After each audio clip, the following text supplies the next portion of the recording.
A quick little bonus clip here at the start. Just wanted to show you something. It's going to be a fresh air game today, so this is just a very, very minor little thing. But here I am. I've just killed a ranger on a Colosseum game. Managed to slam him out. So obviously, as a ranger, he's got various downstate abilities that can deny my ability to stomp him. And what I really want to do is clear this out quickly and then go deal with whatever's happened here, because I've had an ally that's just died, and hopefully I can catch whoever this is in combat and finish them off, nail them down while their cooldowns are a bit low. So I want to deal with this quickly, but it's a ranger.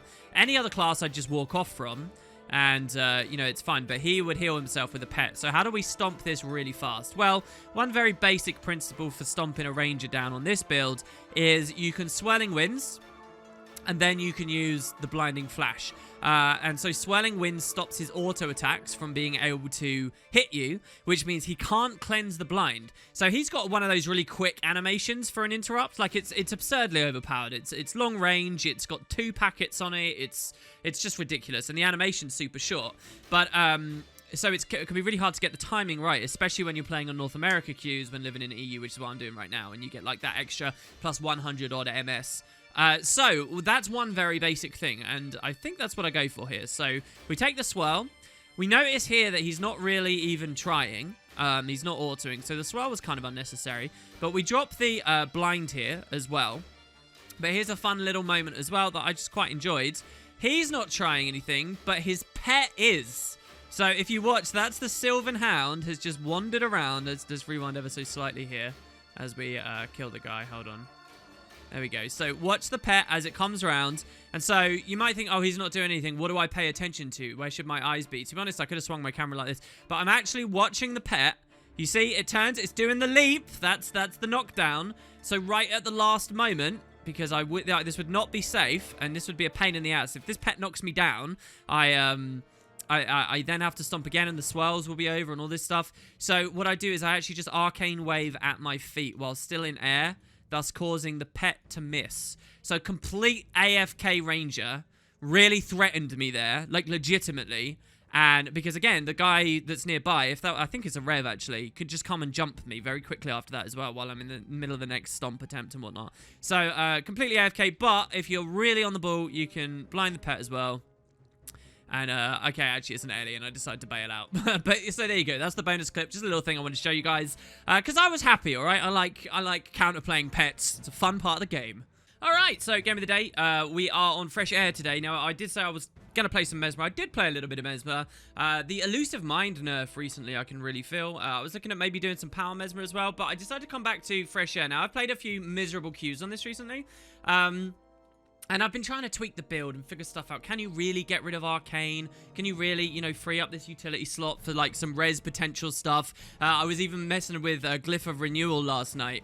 Obviously, playing a lot of Scourge has got me thinking, oh, some res utility would be awesome. But so the main difference here with this is pretty much everything standard, and as I utilized before, but I'm on Scholar runes. So it's actually Scholar with the Intelligence Exposure combo on the Sigils, which have got all kinds of really fun little plays you can make, especially with Exposure, which I'll talk about later, is actually one of the best burst Sigils you can get in the game, just through the way you can hold the old buff and then trigger the new one on a weapon swap for the burst later. But the Scholar thing is kind of a new development for me. I did used to play, like years ago, tons of Scholar on Fresh Air, but I moved away from it, because I kind of felt like, you know, if you're fighting into a Firebrand or something, they're going to put retail on people, and you lose the Scholar buff pretty much instantly. So then what have you got? Well, you got Rune Set with a bit of extra ferocity on it, but it's not that great. One thing that a lot of people don't know about Fresh Air, Ellie, is it's really reliant on getting an initial crit to provide Fury to then provide the later buffs, which is now a ton of extra ferocity and stuff for you. So you really don't want to be just getting that. That's why I really like Pack. Pack gives you an inherent big buff to your precision, and it starts chaining and rolling Fury around on top of you than you'd normally get. Don't forget that Arcane changed a long while ago now. Arcane just gives you Might on attunement swap now, not Fury, so you don't guarantee it. But so anyway, I'm running the Intelligence Exposure combo. I guess I could talk more about the Theorycraft later, but here's the main takeaway. This particular combo of sigils and runes I haven't really played with much, and I'm going back to Scholar because actually through watching a lot of these Game of the Days and just reviewing my footage, it has shown me something, and that's that I had overestimated how often you lose Scholar. You know, I was kind of just thinking in a lot of situations, oh, Scholar just turns off all the time, but it really doesn't turn off all the time. So, yeah, that's kind of the line of thinking. And I can actually feel the pressure has gone up, which is nice, because I really need something to make this feel a bit fresher or slightly different, because otherwise it's so weak, really, as a build. Unless you get a really, really good comp to complement it. Anyway, so we'll go on out. I'll show you how the game is. Now, I will say as well, this is about as close to a perfect game as I can get, I think. There's going to be mistakes in the rotations and stuff, but and it's going to be a tight game, but you'll see what I mean as it goes forwards here. In terms of major mistakes and in terms of poor targeting and stuff, I think I don't really make that many, which, you know, is good. So anyway, another shake-up as well you'll see soon with one of the new skills I'll show off. Anyway, so we're looking at mid. I'm standing here because I'm super vulnerable. Rev actually scares the hell out of me. He could just Shiro port up, unrelenting, shackling wave me, do all kinds of nasty stuff, and I wouldn't like that at all. So I'm just watching him as closely as possible. Now I notice he moves in and he uses his staff 3, which is a block. We unblockably knock him down, and I know that's going to scare him a bit, right? So we do that. In all likelihood, now what he's going to do is stun break dodge roll, but I'm throwing a Phoenix out anyway because rotationally I'm not going to be on double fire for very long. I'm not going to linger on that. So we throw it out. He does his dodge roll. And he stun breaks backwards, so that's fine. And now we're looking for a new target. We notice that this guy's got really, really, really low, and so we want to deal with that. At the same time as well, here, we get the new exploding the fire aura, which, if this was 10, mate, I think it would be a really satisfying skill to use, and I'd really enjoy it. You're going to see I'm, like, popping it on my allies in this fight and stuff, and that's cool, but only 5, mate, just doesn't feel that great, especially not in PvP, where also, you got to understand, it's just going to get ripped and turned into weakness very quickly for anyone who's really, like, brawling.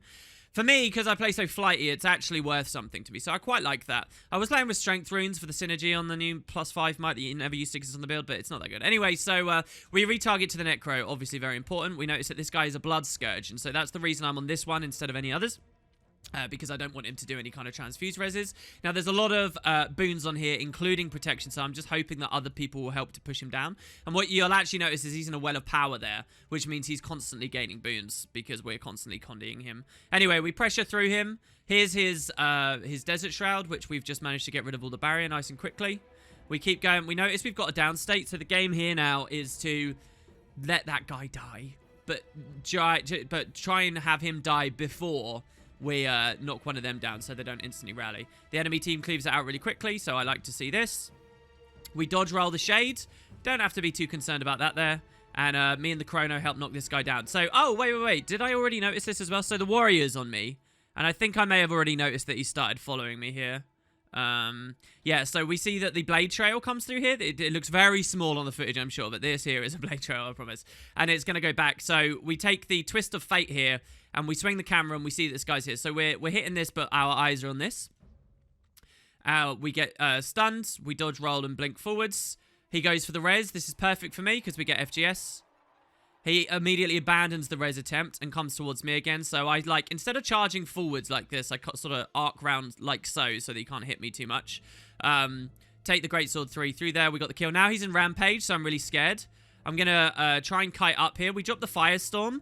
Now, this is a defensive move here. Not because I know he'll be scared to go through it. He won't be. He's in Rampage. He's super tanky in Rampage. But, even if he wasn't in Rampage, he'd be fine to go through that. But what it's going to do is crit him, which will unlock my air attunement and let me super speed away if I need it. So we take the evade. What we're doing here is, so I drop the FGS, and you got to, as a fresh air rally, this is something that will take a while to get. But right now, I'm on Fiery Greatsword, so who can tell me just straight up what skills I have underneath this FGS? Because you have to know what skills you have under the FGS. I happen to know if I orient myself like this and I open air attunement, I swap to it nice and quick, and I know right now, I don't want to double into it. It turns out I can't anyway, but if I throw another crit, I wouldn't want to double into it here. I know that I have Obsidian Flesh under there, so I drop instant Obsi Flesh. You see that there? Which counters his Rampage in a really nice way. Don't forget, Rampage doesn't last that long anymore. We could double again for super speed away, but what we're going to do is hold the Reflect here in case he throws a boulder at me, which is there. And he actually managed to full counter me down there. I don't think I procced that full counter. I think it was the chrono. I actually made a mistake there. I stuck about for the stun, which obviously wouldn't do anything against his stab. I guess just banking and hoping that his rampage is about to run out. A bit of a silly play, really. A bit spammy, not very intelligent. So anyway, this guy goes down. I'm seeing if I can LOS here. This is honestly poor play here. I shouldn't really cleave that. We could just leave that rotting, as my friends are. So here we see a Rev, and the Rev has initiated his port, so we're scared of this. Luckily, he didn't come to me. I immediately knock him down again in a staff 3. We throw the Phoenix over him and do good damage. I mean, we put him immediately to 28%, and I think we took the time to transmute our aura here. So we notice that this guy's low, so we pull back. And this is really beautiful here. We are very squishy, guys. We have a warrior next to us. We have Haze. I drop the Swirling Winds. I stand here, and I start rezzing. We are holding Earth Attunement, which gives us our protection, okay? We're not Earth specialized, so we don't get anything more. And watch, he starts 100 bladesing. He's got his target on there, and I realize the 100 blades isn't hitting me. Look, look, look, look, look. It's not hitting me, so I just stand here. I take the lightning flash onto the bridge above, because I wouldn't be here if I couldn't do this. Because I know neither of these are port classes, right? It's a warrior and a ranger. So I will be safe when I go up, aside from extra projectiles, but we've got another reflect we can deal with if that becomes a problem. You'll see me do that in a second. So I'm taking the res. This guy can't do any damage. He has the bristle back up, and he's on a bow, right? So 0 damage there. So I just have to res through 100 blades that isn't even hitting me. And we get it. We actually get the res. As soon as we get the res, I port up. And then I immediately drop this as well, because I don't know if the range has been smart enough to realize I'll be super low. I pull back 3. And I basically accept I can't really help that guy anymore. So if he goes down, then he goes down. We can't really do anything. But what we have done is bait 2 players away, and we can take a plus here for our chrono. Or go equal numbers, and now we get this other guy in. So this is good. The Scourge comes at me. I wonder if I can get good enough to dodge the cast of the Shade, because that would save a lot of Condi pressure if I get smart enough for that. The Rev stays on me, so I just kill him. And obviously kiting back towards spawn, where I know people will be coming. Not the Ranger that just died literally a second ago, but other people. So it's pretty close game right now. But we haven't died, and we've managed to get the pressure where it's needed. We've made some reasonable plays. This guy died up on the node. There's a stomp in progress with the enemy Scourge, so I interrupt. Then I interrupt again to hold him there. We just do our pressure. Not going to go for the res. The game here is to counter cleave. The warrior comes forward, and I'm pretty scared of him. Neither of them can really get on the body comfortably here, though. So we go for the Scourge. Now, there's 2 plays available now. One is to stomp and go for a rally. The other is to go for the res. I pick the res.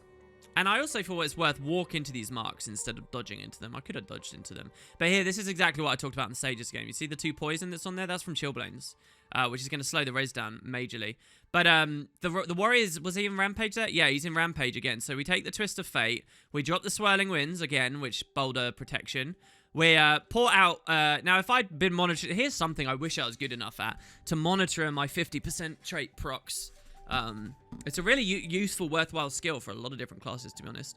And this one's really strong, actually. After a lot of them got nerfed, the Arcane Shield on 50% is really nice, I think. Anyway, yeah, I wonder if there's some kind of add-on that could time that and tell you if it's up or not. Dude, that would be really cool. A crutch, I'm sure some of you would say. Anyway, I just reinstalled Taco and stuff today, so I kind of want to see how it goes. Anyway, we move away, and we know we got to go for the rally. And I was a bit complacent there, a little bit slow. It might have felt like a lot more than I actually was, just because I paused for a long time there. But yeah, anyway, so they get that up. Now, here's the situation. I have a Chrono who's tanky, but we're outnumbered here. We got another guy coming in. This isn't good, right? So I'm never going to commit now, ever. I'm in kite mode. But I am staying just to give a little bit of support, because I know I could probably put the Scourge down. So we throw the Phoenix out and give ourselves might, right, as the Phoenix is in transit. And we hit the 9 might as we do the damage. This is big cleave here. This is a lot of damage. And we turn him down. So my Chrono sees that and is happy. But look at this. We're 2v4 here. And we're just buying time to get our respawns and reestablish a foothold on the map, basically. So continuing to pressure the body. As long as they're not coming at me, I'm happy to do this. It's not going to go great because that's going to be a double res and stuff. The Chrono can only do so much. But, You know, I don't have Obsiflex. I couldn't even Obsiflex stomp that, to be honest, because I don't have any poison application or whatever. I notice my chrono goes down and they get the res, and then I just leave because I'm like, well, look, that's the most simple thing to do. The warrior's following, obviously he is. I can drag him over to my base if I want. This warrior's smart. He turns around straight away and realizes that that's silly. And so now we've got to decide where do we want to go. Well, we can go up this way. And again, if you're a new player, I cannot stress enough that maneuver of me knowing the fight was lost and leaving like that. Look how simple that was, guys. And me not being dead right now means the world. It means I can actually push a node with an ally. Look at the luxury this guy has had. How often do you guys have experiences where you die in a conquest game and you're left wandering out of the gate alone and you have no idea what's going on or what to do because, you know, the board state's like this? Well, this guy doesn't even have that experience right now because, look, he's got an ally, 100% health ally with him straight away. So here, I'll tell you about the Sigil thing. You'll see we have both Sigils active right now because I was in combat, I bailed out, and attunement swapped, right? So intelligence will run out after X amount of time. But what you can do is wait until, or hopefully line it up so that intelligence is about to run out and then proc it on someone and it will come back really quickly in your fight in a second, which just means much more crit and, you know, it's just very, very good. And even better, exposure never runs out. So what this means is my next, and I can proc this with full damage or whatever before even getting into any conflict at all.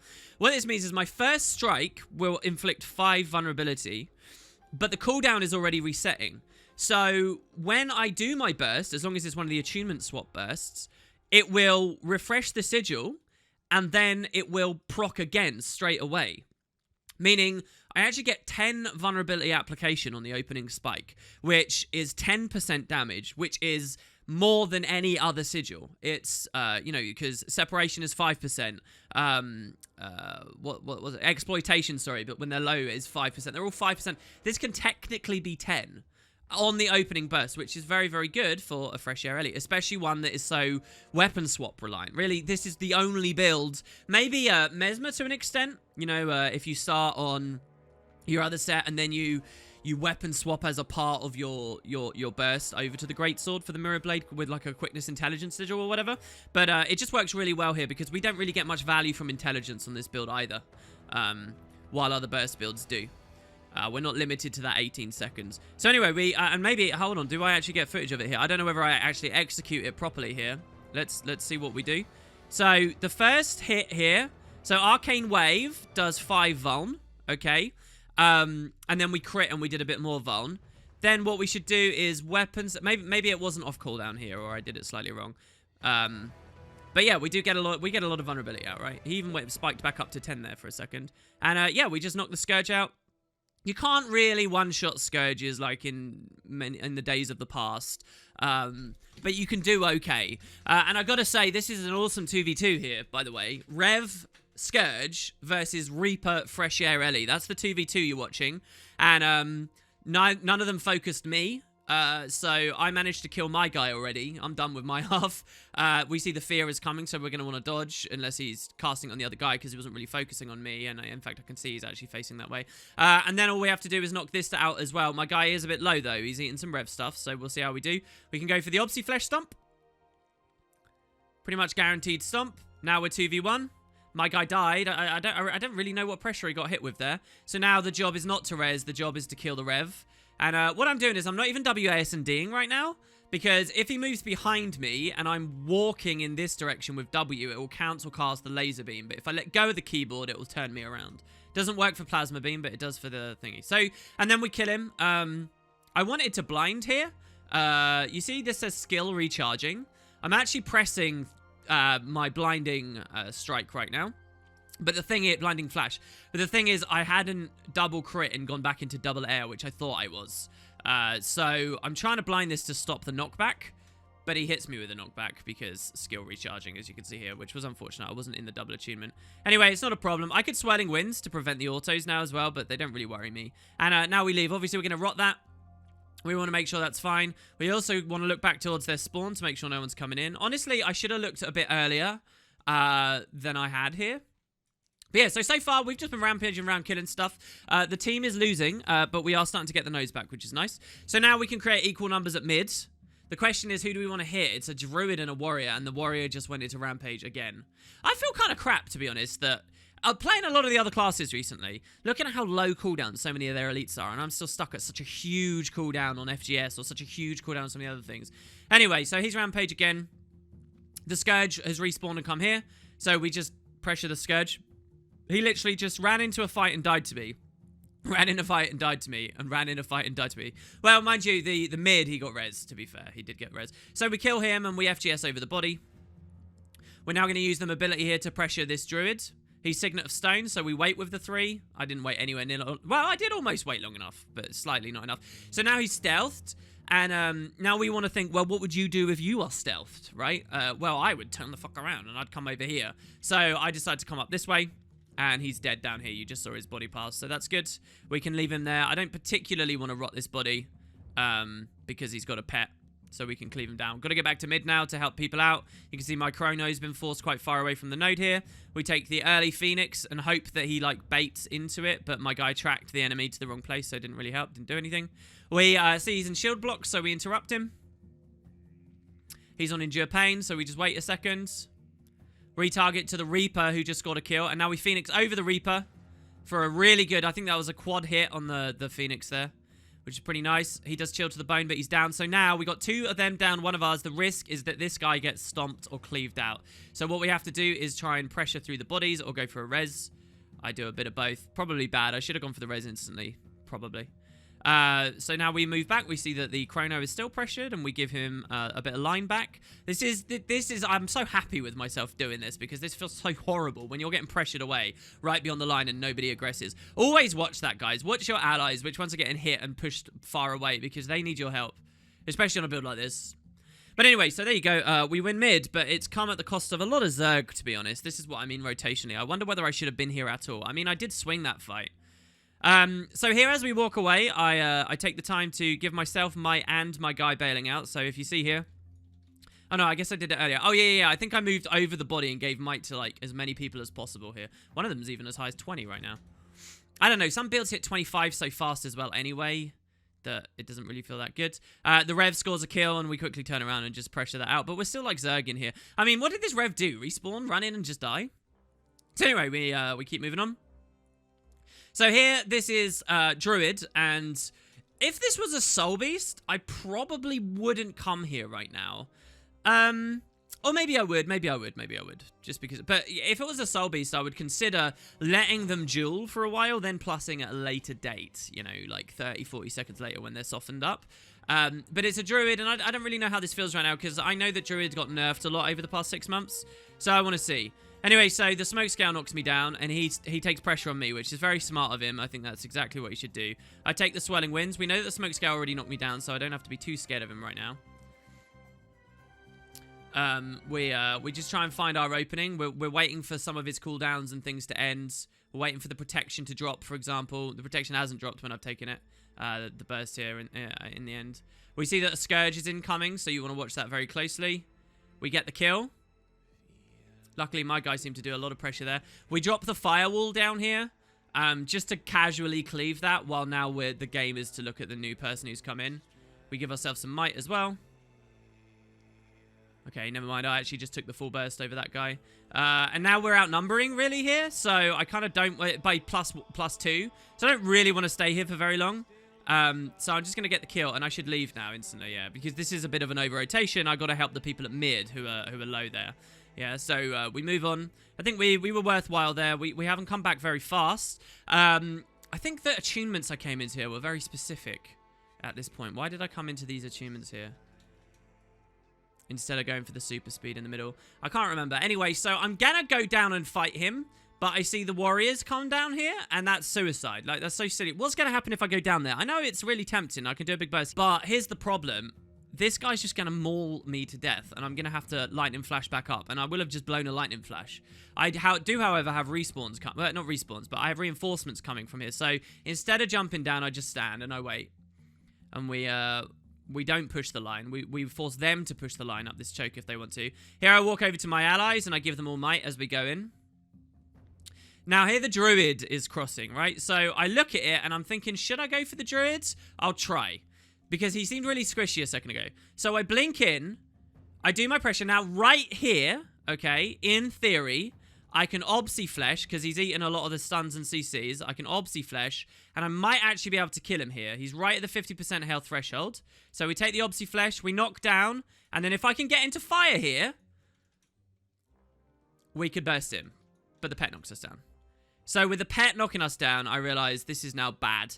I've stopped him decapping for a second or two, but this isn't going to go anywhere. I haven't got anything anymore. I think I might have been able to kill him, but the smoke scale getting me like that is a pain. Now, there are fun things you can do with that. If I was more aware, I may have been able to blind the pet preemptively with the Arcane Wave. The thing is, I'd never know if they're going to use their Smoke Assault or their Knockdown first, so how do you counter it? I don't know. Anyway, we come back to mid, because this is the important thing. Now, you might think, oh, WP, you've made a terrible play. You've let them 3-cap you, blah, blah, but no, not really.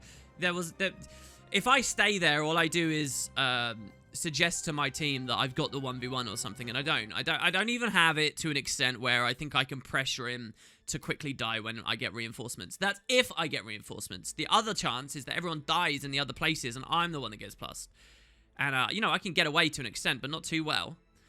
So anyway, we see that the Rev comes towards us. He's very low, but I'm scared, right? I've got 2 people chasing me. So I'll come up here. He uses this. It doesn't hit me.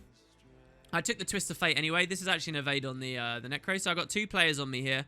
And I have to learn... So, oh, this was really nice as well. I remember this very clearly. As I'm coming up here, right? I know that the temptation is to kill this guy. He's just like an inch away, right? And it feels like you can do it. And I think I'm actually hammering this button here right now. That's why you see it says no line of sight. Because if I can get that, I know I can kill him. It's just cast that and then go into air, double air, and I'm done.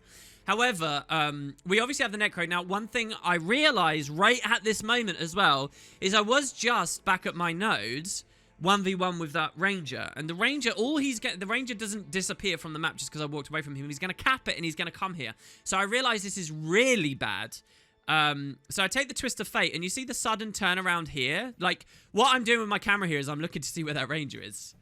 And right as I look, is immediately as he starts attacking me too. So this is really bad right now. So I take the jumping puzzle up here. He comes round because I've line of sighted him, and I know he's going to come round. So I put Swirling Winds up. We just do some pressure on him there. Force him into Signet of Stone and get him away a little bit. He goes back the other way because now he's scared of me killing him as soon as his Signet's done.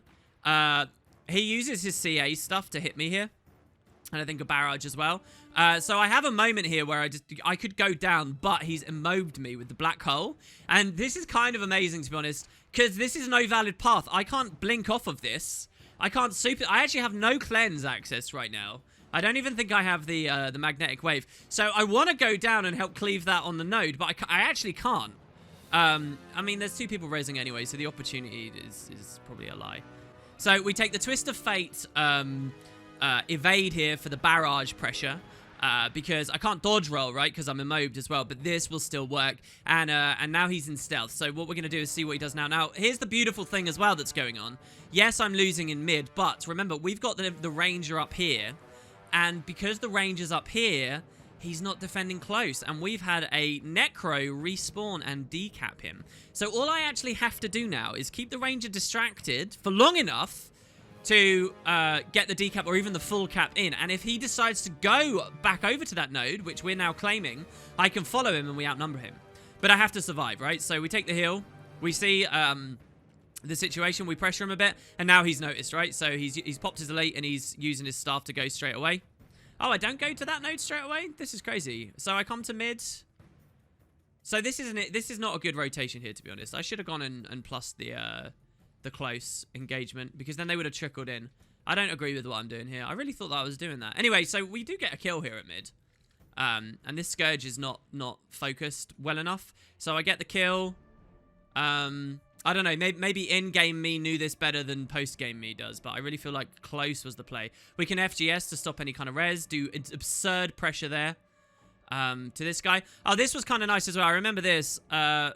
I decide to go really deep here because I see that I have a Ranger using Axe 5, so he's pressuring super hard. So I go really kind of gung-ho with my my health, and I just sort of don't care for a second. I push really, really heavy because I want the double kill, because I know that he's already got so much damage there. All I got to do is push that little bit over the edge. And together we do win mid there from that. That's bizarre. That really, I think the only reason we won mid there was because the enemy team zerged off. They had numbers and we were low and stuff, so that's amazing that we managed to flip that. But as you can see here, it came at the cost of close.